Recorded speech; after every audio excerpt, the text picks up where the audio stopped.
points. Good luck. Top 4 answers are on the board. Bukod sa damit, anong madalas i-donate sa mga nasunugan? Go. Ale. Dilata. Bukod sa damit, delata. Pagkain. Top answer, Ale. Pass or play? Play. Let's play the final round. Ito na. Final na. Raed, bukod sa damit at pagkain, ano pa ang madalas i-donate sa nasunugan? Mga drinks. Drinks tubig lang. Drink, tubig. Naku, napakahalaga niya. Nandiyan ba ang tubig or drinks? Wala. Denver, bukod sa damit, ano madalas i-donate sa mga nasunugan? Unan.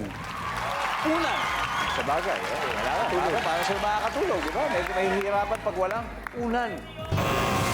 Walang unan. Girls, and to Hadan Migo, ano pa kaya? Chinelas. Chinelas. Nandiyan ba ang chinelas? Yes! Two more. Ale! Bukod sa damit, ano pa ang madalas i-donate sa mga nasunugan?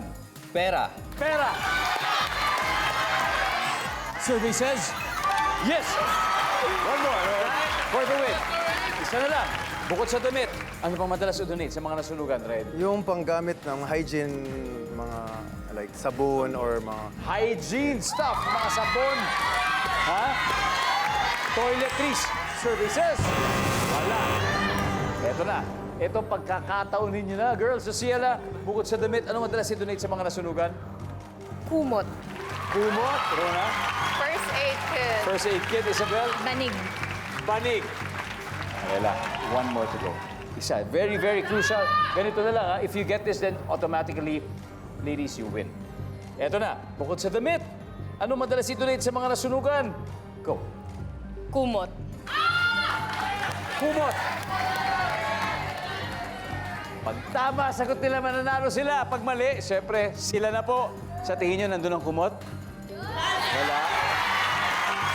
Nandiyan po ba ang kumot? Wow!